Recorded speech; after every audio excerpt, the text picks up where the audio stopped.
NEET 2025 exam के लिए कौन सा टेस्ट सीरीज सबसे सही रहेगा, आज की वीडियो में हम इस पे बात करेंगे। बट उसके बारे में बात करने से पहले कुछ और पॉइंट्स हैं जिन पे हमें फोकस करना है।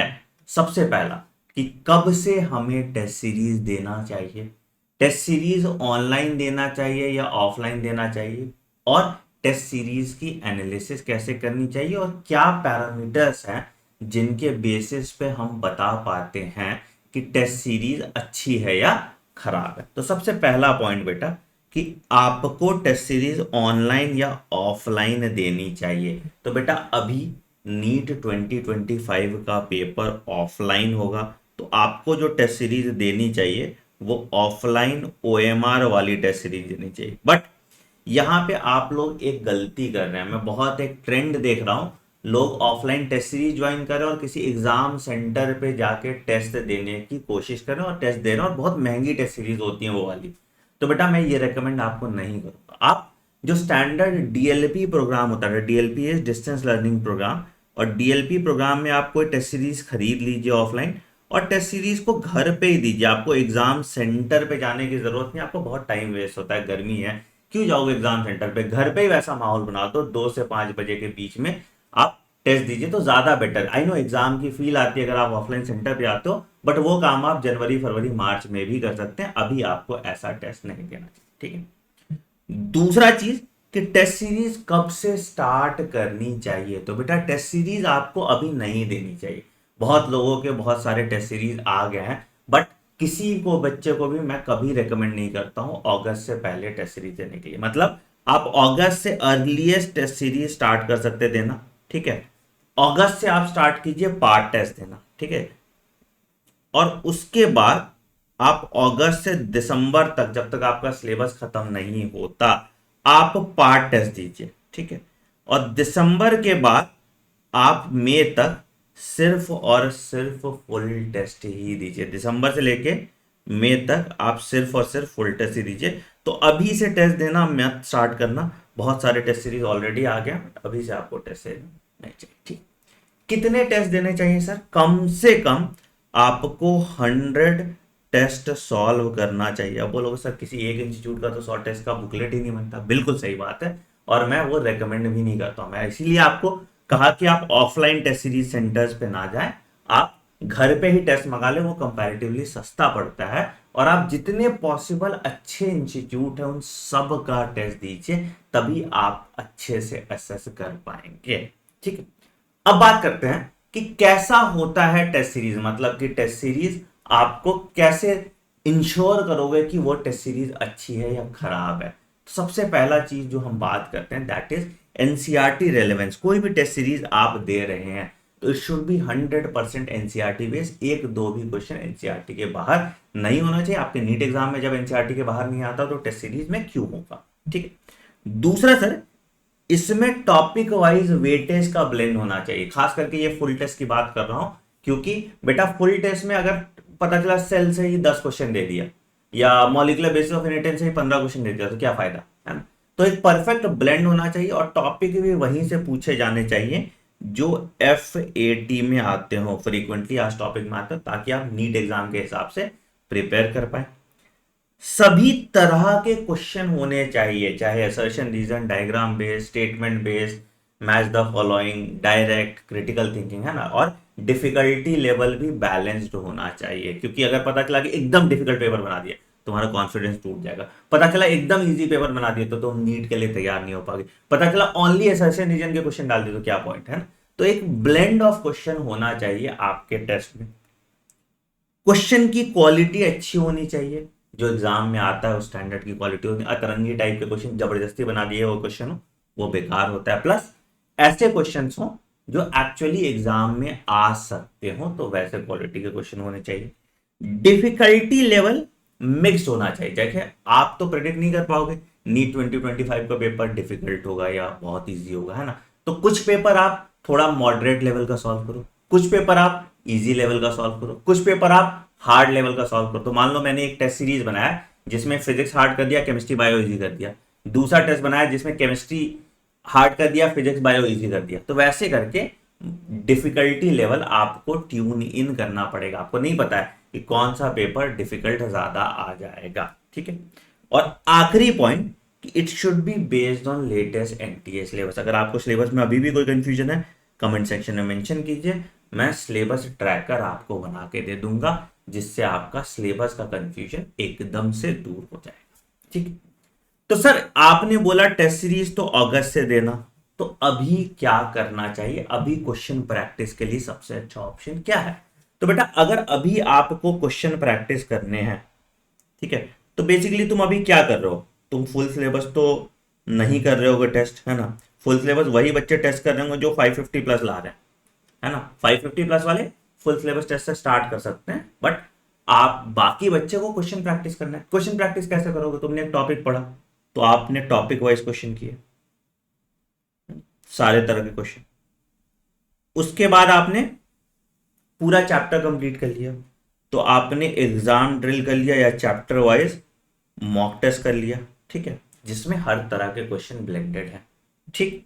अच्छा, उसके बाद आपने लगे हाथ इनका पीवाईक्यू टॉपिक वाइज सॉल्व कर लिया और पूरे चैप्टर के बाद एग्जाम्पलर सॉल्व किया। तो अभी फिलहाल तुमको इस तरह से क्वेश्चन प्रैक्टिस करने चाहिए। अगर तुम्हें कोई क्वेश्चन प्रैक्टिस का सोर्स नहीं मिल रहा, तुम fundabox.in पे जाइए, ठीक है। यहां पे आपको मेरी नीट क्वेश्चन बैंक की कॉम्बो मिलेगी, आपको मैं दिखा देता हूं। नीट क्वेश्चन बैंक की कॉम्बो मिलेगी और नीट पीवाईक्यू की कॉम्बो मिलेगी, ठीक है। ये लेटेस्ट एनटीए सिलेबस के हिसाब से हमने बनाया हुआ है, ठीक है। मैं दिखा देता हूँ, fundabox.in पे जाइए, fundabox.in, तो यहाँ आप जाएंगे तो यहाँ देखो, यहाँ तो वैसे तो आपको फंडाबॉक्स सिलेक्शन किट भी दिख रहा होगा, ठीक है। और यहाँ पे आप बंडल में जाते जाएंगे तो आपको पीवाईक्यू का कॉम्बो दिख रहा है और क्वेश्चन बैंक का कॉम्बो दिख रहा है। तो ये दोनों सेट अगर आप कर लेते हैं, ठीक है, तो आपका अभी दिसंबर तक का प्रॉब्लम सॉल्व हो गया, ठीक है। दिसंबर तक आपको फिर पार्ट टेस्ट देने की जरूरत नहीं पड़ेगी, आप सिर्फ फुल सिलेबस टेस्ट दे सकते हैं। मतलब टेक्निकली तुम समझो ना कि यही तो तुम्हारा पार्ट टेस्ट हो गया ना, कि मान लो आज मैंने इस वीक 3 चैप्टर कंप्लीट किए, तो मैंने तीनों चैप्टर का चैप्टर वाइज टेस्ट दे दिया, that is your part test, है ना। तो दिसंबर से आप सिर्फ फुल सिलेबस टेस्ट दीजिए। और फुल सिलेबस टेस्ट आप कहां से दे सकते हैं, अब उस पर बात करते हैं, कौन कौन सी टेस्ट सीरीज सबसे अच्छा है। तो स्टैंडर्ड बेटा बिना किसी दिमाग लगाए आकाश का टेस्ट आप दे सकते हैं, बिल्कुल एनसीईआरटी बेस्ड होता है, 10% क्वेश्चन एनसीईआरटी के बाहर रहता है। तो अगर आकाश के टेस्ट में आपको 600 प्लस आ रहे हैं, तो एक्चुअल नीट एग्जाम में आपको 630 प्लस मार्क्स आएंगे, ठीक है। दूसरा एलएन भी स्टैंडर्ड है, हमेशा सालों से क्वेश्चन बनाता आ रहा है। एलएन के टेस्ट पहले तो थोड़े मॉड्यूल से होते थे, अब एलएन भी एनसीईआरटी बेस्ड टेस्ट बनाने लग रहा है। तो अगर एलएन के टेस्ट में आपको 600 प्लस आ रहा है, तो कंपैरेटिवली आकाश से डिफिकल्ट पेपर होता है, तो यहां पे भी आपको 640 प्लस आएगा, ठीक। तीसरा आप सर क्या कर सकते हैं, तीसरा आप दे सकते हैं नीट प्रेप का भी टेस्ट। नीट प्रेप का भी टेस्ट बिल्कुल एनसीईआरटी बेस्ड होता है, अच्छे क्वेश्चंस होते हैं, बट नीट प्रेप इस साल क्या कर रहा है, नए क्वेश्चन बनाने की कोशिश कर रहा है, विच इज नॉट गुड, ठीक है। जनरली आपको एफएटी से क्वेश्चन बनाने चाहिए। पहले के नीट प्रेप के टेस्ट सीरीज बहुत अच्छे थे, इस साल का मैंने इवेल्युएट नहीं किया। अगर किसी के पास नीट प्रेप का टेस्ट सीरीज होगा तो मुझे जरूर भेजना, मैं एक बार इवेल्युएट करके बता दूंगा, ठीक है। तो नीट प्रेप का भी टेस्ट पहले साल के, अगर पिछले साल के हिसाब से मैं बात करूं, तो अगर नीट प्रेप के टेस्ट में भी आपको 600 प्लस आ रहा है, तो आपके यहाँ पे 620 प्लस मार्क्स आएंगे। मतलब ये इजी पेपर होता है इनका और नीट लेवल का पेपर होता है। चौथा, न्यू लाइट के भी टेस्ट सीरीज अच्छे होते हैं, न्यू लाइट सस्ते भी टेस्ट सीरीज देता है, तो उस पॉइंट ऑफ व्यू से भी अच्छा है। इन सब के आप बेटा ओएमआर वाले टेस्ट सीरीज घर पे मंगा लीजिएगा, ज्वाइन मत कीजिएगा कि हम सेंटर पे जाके दे, बहुत महंगा हो जाता है वो टेस्ट सीरीज, फिर 50,000 का तुम टेस्ट सीरीज ही ले लोगे, कोई पॉइंट नहीं है उसका, ठीक है।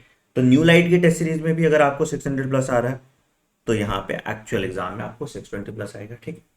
आप मेरी फंडाबॉक्स की भी टेस्ट सीरीज तुमने देखा था कि नीट 2024 के एग्जाम में बायो में 1000 जो 10 फुल सिलेबस मॉक टेस्ट है, उसमें से 48 question as it is predict कर दिए थे, फिजिक्स में 24 question as it is predict कर दिए थे, और केमिस्ट्री में 31 question as it is predict कर दिए थे। तो मतलब बहुत एक्यूरेसी के साथ हम फंडा बॉक्स की टेस्ट बनाते हैं, तो आप फंडा बॉक्स की भी टेस्ट ले सकते हैं। फंडा बॉक्स की टेस्ट में भी अगर आपको 600 प्लस आ रहा है, तो यहाँ पे 620 प्लस आएगा ऑन एन एवरेज। ठीक है, इतने टेस्ट सीरीज अगर आप कर लेते हैं, ये मैं फुल सिलेबस टेस्ट की बात कर रहा हूँ। ठीक है, पार्ट टेस्ट आप यहाँ क्वेश्चन बैंक से कंप्लीट कर सकते हैं, पास टेस्ट का कोई खास सिग्निफिकेंस नहीं होता है, तो आप यहाँ से बाजी मार लेंगे। कुछ टेस्ट आपको टेलीग्राम पे भी मिल जाएगा, मेरे टेस्ट के भी बहुत पायरेटेड फॉर्म होते हैं, आपको मिल जाता है, आप यूज कर लीजिए, आपको काम से मतलब होना चाहिए। ठीक है, इन सब टेस्ट के साथ आप OMR फिलिंग करना है, तो आपको करना कैसे है टेस्ट, उसके बारे में बात कर लेते हैं। तो बेटा टेस्ट आपको जो है वो सेम स्लॉट पे 2 PM से 5:30 PM आप दीजिए। ठीक है, जो भी आपका जो टाइम स्लॉट होता था 3 घंटे 20 मिनट का, आप वो टाइम स्लॉट लेके दीजिए। ठीक है, अब यहाँ पे 3 घंटे 20 मिनट का होता है, 5:20 PM समझ लो। ठीक है, अब यहाँ पे आपने OMR फिलिंग भी करना है।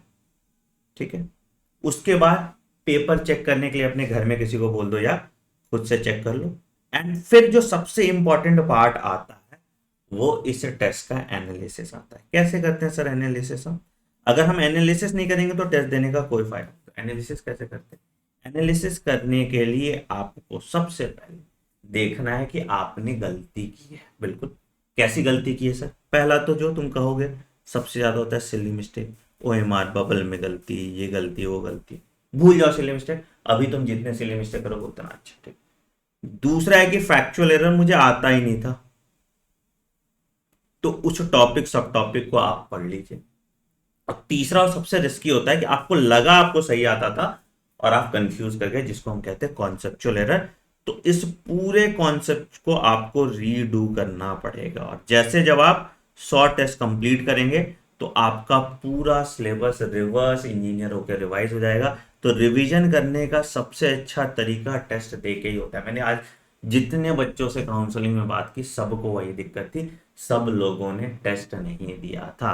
तो 100 टेस्ट का टारगेट रखो और सिर्फ टेस्ट दीजिए मत, टेस्ट एनालाइज कीजिए, और आपके टेस्ट में मार्क्स प्रोग्रेसिवली इंक्रीज होने चाहिए, तभी आप सही से टेस्ट का एनालिसिस करो, नहीं तो आप टेस्ट का एनालिसिस नहीं कर रहे हो।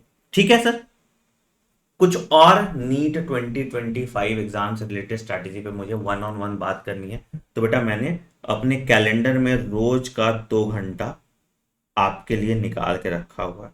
नीचे एक लिंक दिया हुआ है टॉपमेट करके, उस लिंक पे आप क्लिक कीजिए और मुझे कैलेंडर इनवाइट भेजिए कि हाँ सर 15 मिनट मुझे आपसे 1-on-1 बात करनी है, और हम आपके नीट 2025 का प्रॉपर स्ट्रैटेजी बना के दे दें।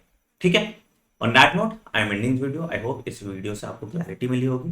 टेस्ट सीरीज आप अगस्त के बाद परचेज कीजिएगा, बेटर रहेगा आपके लिए। अभी this is not the right time to purchase test series, अभी आप क्वेश्चन बैंक अच्छे सॉल्व कीजिए। ठीक है, on that note I am ending video. Take care, bye bye, have a great day, thank you.